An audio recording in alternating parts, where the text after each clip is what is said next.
Today, let's talk about the future of Mumbai. This is the city that's right on the edge of a mind-blowing transformation. We're going to dive into the plans, the blueprints, that are going to decide if it becomes this shining example of a 21st century megacity or, well, a cautionary tale. So, let's explore what's really in store for Mumbai by 2050. And really, this is the big question, isn't it? It's what planners and, honestly, every citizen is thinking about. Because the choices being made right now are going to send Mumbai down one of two very, very different roads. One leads to resilience and opportunity, the other to climate chaos and inequality. The stakes? They just couldn't be any higher. So what is the main force behind this massive change? Well, it all boils down to one thing. Just sheer, unbelievable scale. Seriously, the numbers behind Mumbai's projected growth are kind of hard to wrap your head around. Get this. Some projections suggest that the Mumbai metropolitan region, the MMR, could be home to as many as 40 million people by the year 2050. I mean, just pause and think about that. That is a population larger than a lot of countries, all packed into one urban powerhouse. Okay, so where do all those people actually live? Well, that huge population surge is expected to grow the city's physical, built-up land area by at least 25% from where it was in 2020. This isn't just about building taller towers, it's about the city literally sprawling outwards. And this really shows you the end result. That old idea of a central island city with countryside around it, yeah, that's pretty much going to disappear. What we're going to see instead is this massive, continuous urban belt that just swallows up satellite towns like Thane, Panvel, and even places further out. It's going to completely redraw the map. All right, so with that kind of scale, you get two absolutely massive challenges. And these are the ones that are going to define what life is actually like for every single person living there. Surviving a hotter, wetter climate, and finally solving a housing crisis that's been around for decades. Now check this out, because what's really stark here is the difference. The entire region is getting hotter, right? An average of about 2.4 degrees Celsius warmer just from urbanization. But look at the fast-growing areas on the outskirts. They could see temperatures spike by up to 5 degrees. Think about what that means. Crippling heat stress for millions of people, especially anyone who has to work outside. So, here's the thing. Mumbai has a choice. It's not a done deal. If they take a path of weak adaptation, it means constant flooding, worse storm surges, and major damage to infrastructure. But if they follow a path of strong adaptation, like what's laid out in the Mumbai Climate Action Plan, they could build a truly resilient city, using natural defenses like mangrove belts and green corridors to absorb the shock. Now let's switch gears to that second huge challenge, housing. Here, the vision is just as bold, if not bolder. The official policy goal is, and I quote, a slum-free metropolitan region. That's not just an upgrade, that's a complete reimagining of housing for millions. But just like with the climate, there are two ways this could go. The vision is beautiful, right? Planned, vertical townships, affordable housing for everybody, right next to new transport links. But the risk? The risk is a future where forced evictions just keep happening, new informal settlements just pop up somewhere else, and the gap between the rich and poor actually gets even wider.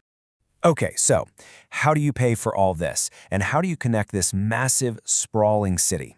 Well, that brings us to the engine of Mumbai's future, its economy and its infrastructure. And believe me, the ambition here is off the charts. To actually stitch this mega city together, what's planned is basically a transit revolution. And the scale is just staggering. We're talking about almost 500 kilometers of new metro lines, a total revamp of the famous suburban rail network, brand new highways to slice across the region, and even ambitious undersea tunnels. It's an infrastructural backbone on a colossal scale. So what's the endgame for all this concrete and steel? The goal is to create what's called a transit metropolis.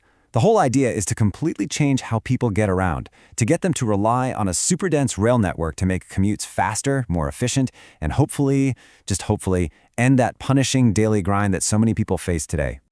And what about the economic engine that powers this future? The vision is to grow the MMR into a $1 trillion economy. A $1 trillion economy.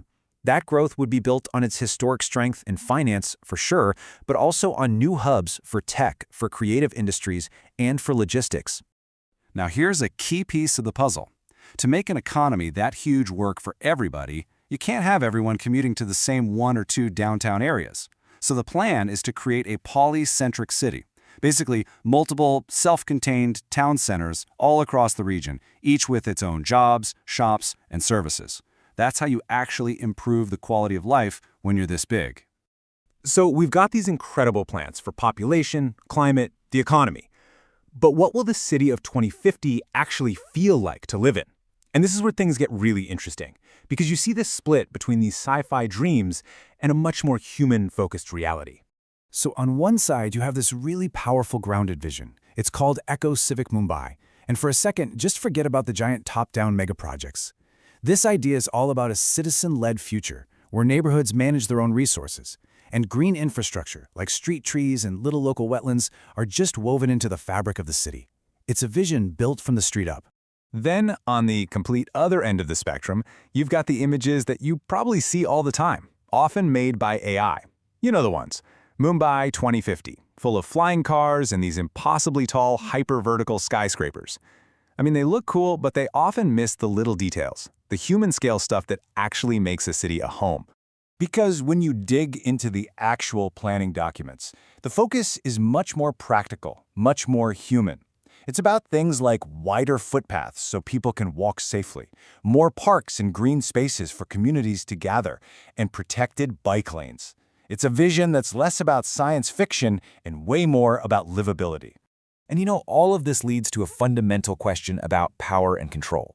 Trying to manage a region of 40 million people, that is a colossal task. Some experts are arguing that to pull any of this off, the entire Mumbai metropolitan region might need something like state-level autonomy, so it can plan and fund its own future without getting tangled up in outside politics. So here's the bottom line. Mumbai in 2050 isn't some far-off fantasy. It's being built, it's being designed right now, with every policy choice, every new metro line, every climate plan.